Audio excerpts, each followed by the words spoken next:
بسم الله الرحمن الرحیم. السلام علیکم ورحمت الله وبرکاته.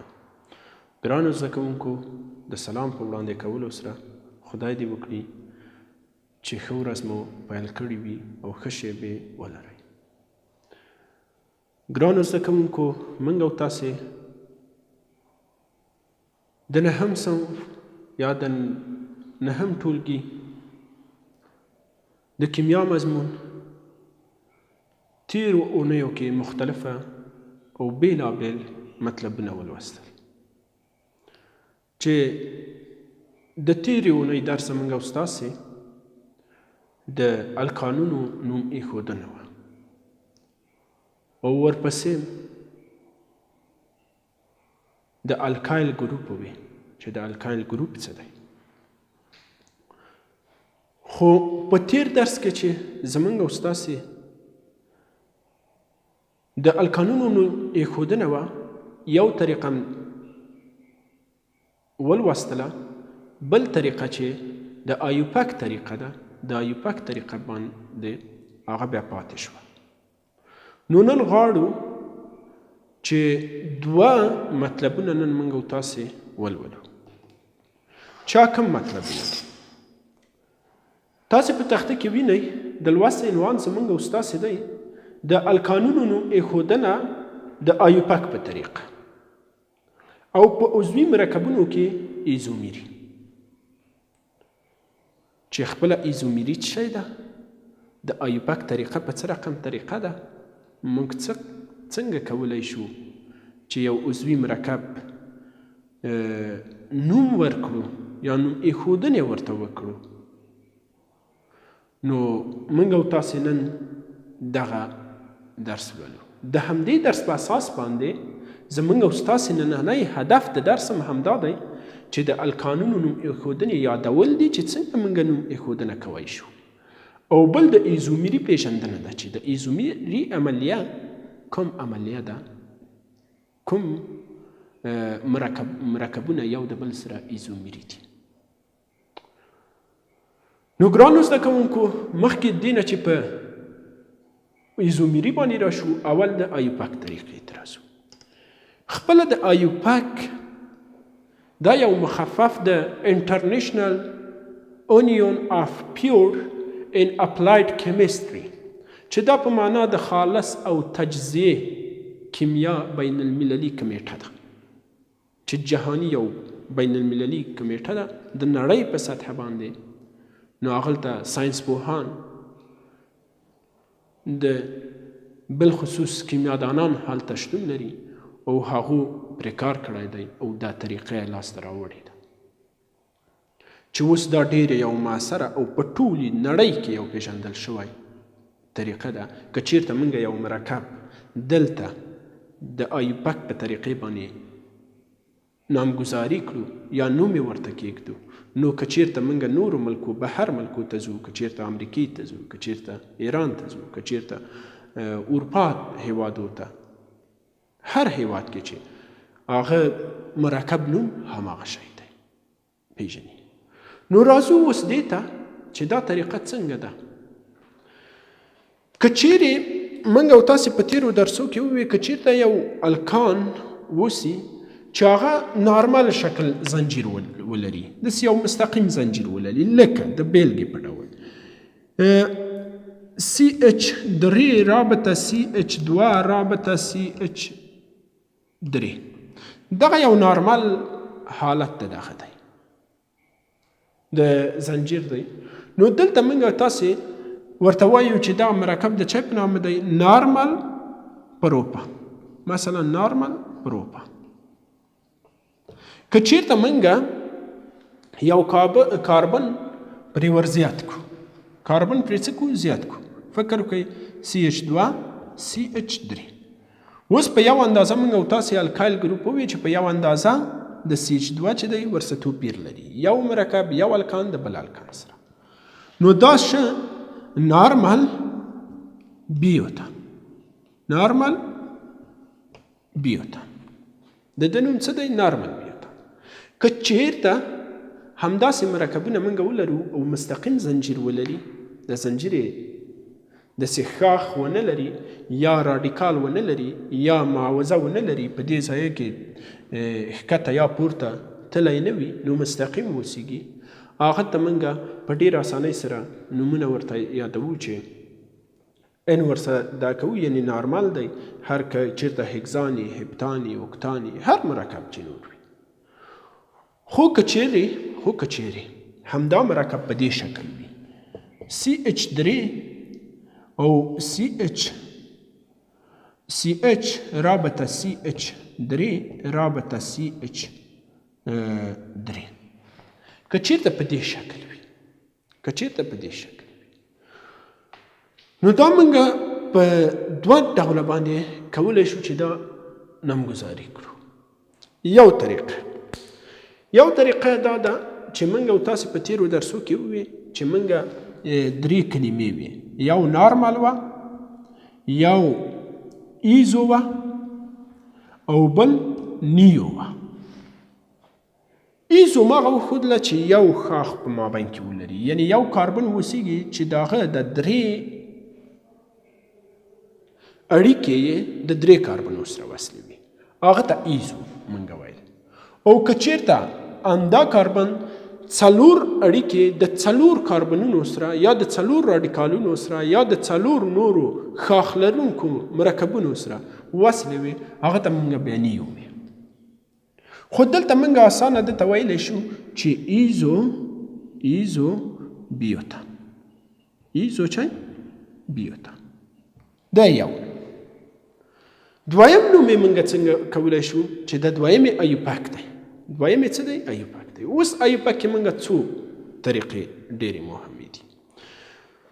ګورئ ګرانو زده کوونکو، په ایوپک طریقې کې اول طریقه یا اول مرحله د دې طریقې هغه دا ده چې اوږد زنځیر موږ پیدا کوو. که چېرته دا مثلا ډېر اوږد دي، دلته که چېرته 1 2 3 په مستقیم ډول هم 3 عدد ته ځو، که چېرته ښاخ ته راکت شو هم 3، که چېرته یې 2 ځانه شروع کړو 1 2 3 1 2 3، که چېرته یې 2 ځانه 1 2 3 1 2 3، یعنی که د هر طرف نه موږ نمبر شروع کړو نو دا 3 دی. څو باندې ختمیږي؟ په 3 باندې ختمیږي. یعنی اوږد زنجیر د 3 دی. یو باید اول اوږد زنجیر پیدا کړو. په دویم مرحله کې کوم خواته چې کوم طرف ته چې دغه ښاخې یا دغه معاوضه یا د راډیکال، دغه د معاوضې یا ښاخ چې تاسو فکر وکئ یا ونه د ښاخ لري، دا ونه ده، تاسې فکر وکئ دا مستقیم خط دی، خو یو ښاخ یې دلته دی. خو دا که دې خواته نږدې وه هر طرفه چې نږدې وه، تاسې فکر وکئ دغه کوم خواته نږدې دی دا ښاخ، دا خواته نږدې دی نسبت د دې خوا نه، نسبت دغه ښاخ چې دی دې خواته نږدې دی. باید موږ د نمبرګذاري د کومې خوا نه شروع کړو؟ د دې خوا نه شروع کړو، داسې راشو. نو په مرکبونو کې عیني شکل کوم خواته چې دغه معاوضه یا راډیکال یا ښاخ نږدې وه، د هماغه طرف نه موږ څه شی کوو؟ نمبرګذاري کوو، نمره پرې وهو. دا که 1 2 په دویم ګروپ کې ده، په دویم کاربن کې ده، 1 2 دا هم په دې خواته هم په دې. که چېرته یې دې مخې ونیسو یا یې دې مخې ونیسو، موږ ته توپیر نه لري، دواړه یو شی دي. خو د دې مخې 1 2 3 موږ نمبر یې ورته ووایه، یعنې نمبر موږ د هغه طرف نه شروع کوو چې معاوضه ورته څه وي؟ نږدې اوسېږي. وروسته د هغه موږ د اول د معاوضې نوم اخلو، اول د څه؟ د ښاخ نوم اخلو یا د معاوضې نوم اخلو یا هغه د راډیکال نوم اخلو. وروسته ورپسې د نور مرکب نوم اخلو چې 3 4 5 هر څو چې. اوس دلته ګورو اول دلته څه دی؟ اول دلته دی چې 1 2 دویم کې چې دی د میتایل ګروپ دی. موږ او تاسې الکایل ګروپونه ووې. اوس دا د څه شی دی؟ دا د یو الکایل ګروپ دی چې میتایل دی، میتایل. نو موږ وایو چې په څویم کاربن کې اول د کاربن نمبر نوشته کوو، نمبر یې 2 دی. په دویم کاربن کې موږ د میتایل ګروپ لرو، میتایل. موږ او تاسې په تیرو درسونو کې ولوستل. میتایل لرو د مرکب نوم هم څه دی؟ 1 2 3 پروپان. مرکب نوم زموږ او ستاسې څه دی؟ پروپان. پروپان. نو موږ دا دویمه طریقه وه چې موږ نوم ایښودنه ورته وکړه. 2 میتایل پروپان. په همدا شکل باندې هر مرکب موږ کولی شو چې څه کړو؟ نوم ایښودنې ورته وکړو. که چېرته احیانا دغه مرکب داسې اوسي چې دلته بل وي CH2 رابطه CH3 اوسېږي، نو موږ او تاسې څه رقم ته دا نوم ایښودنه ورته کوو؟ نوم ایښودنه یې داسې کوو چې اول موږ اماده ایپک په طریقه کې اوږد زنجیر پیدا کوو. 1 2 3 4 5 1 2 3 داسې نه 1 2 3 4 5 5 اوږد زنجیر دی. د 3 پورې راغلی دی 4 دی 5 څه دی؟ اوږد زنجیر دی.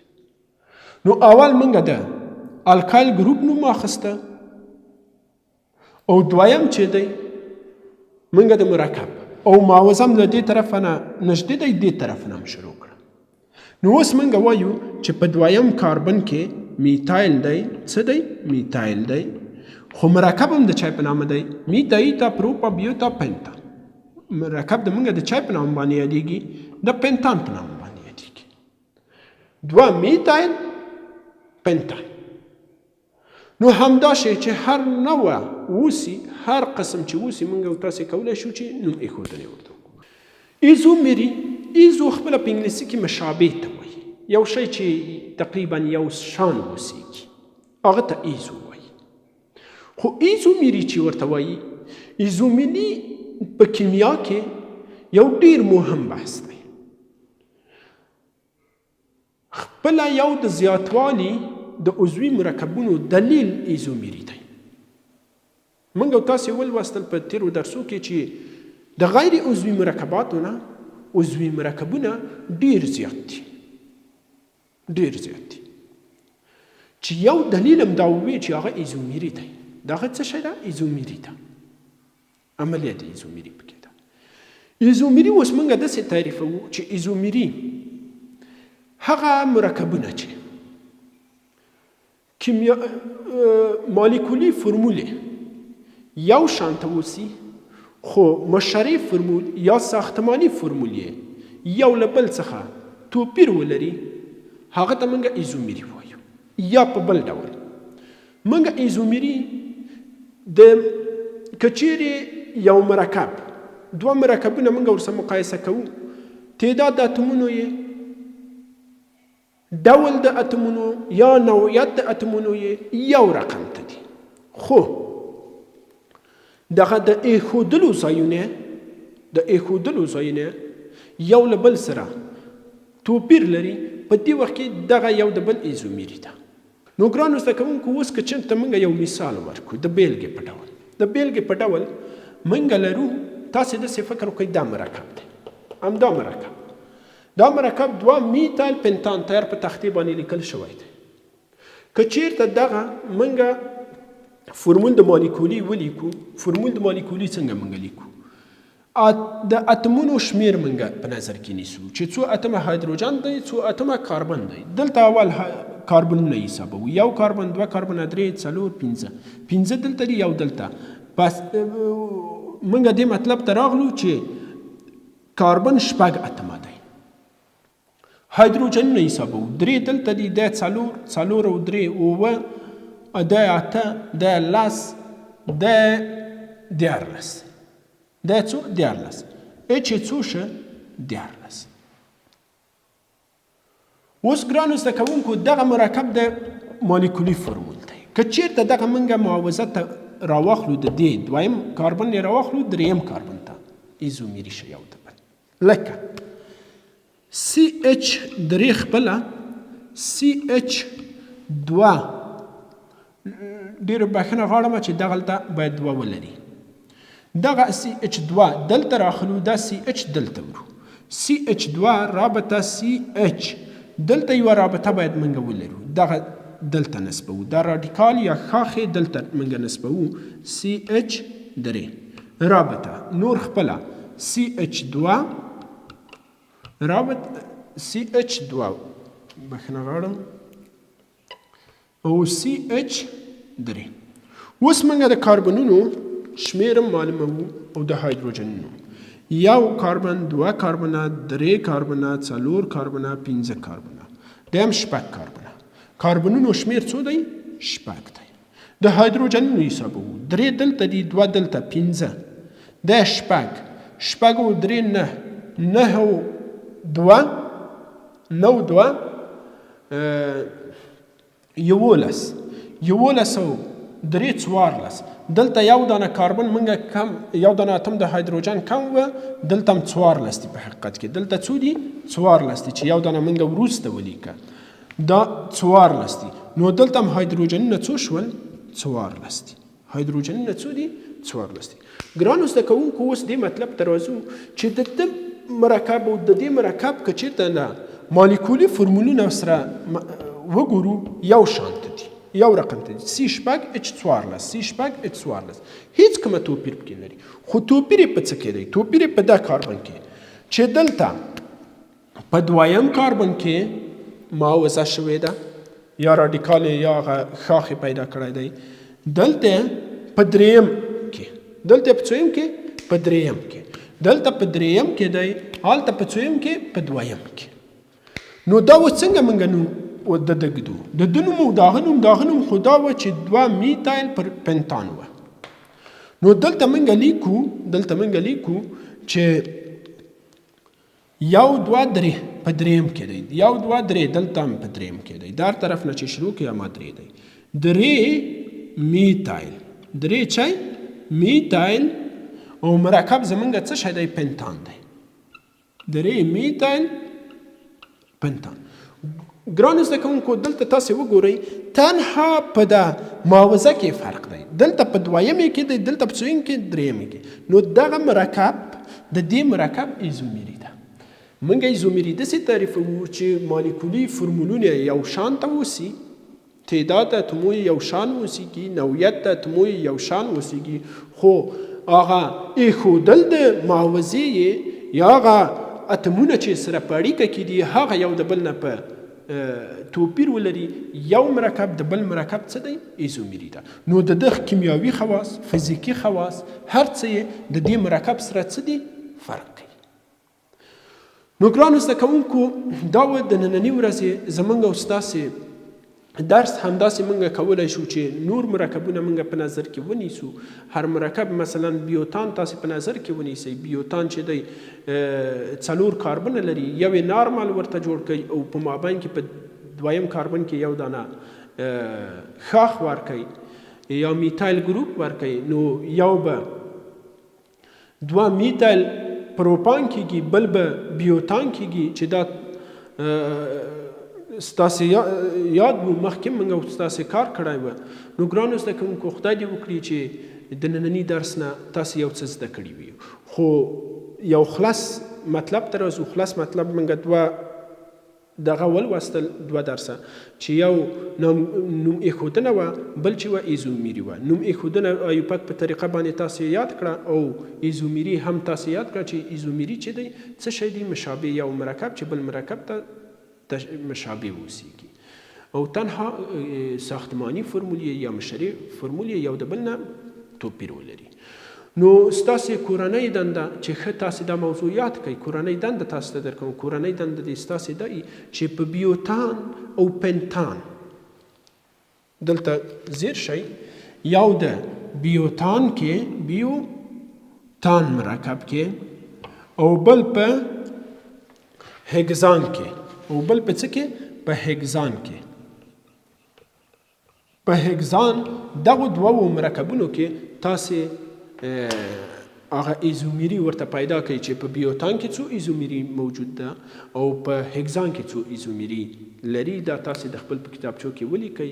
خدای دې وکړي چې ښه وخت ولرئ، ښه شیبې ولرئ او د راتلونکي درسو په خاطر باندې په کورونو کې ښه درسونه ووایئ او آمادګي ونیسئ.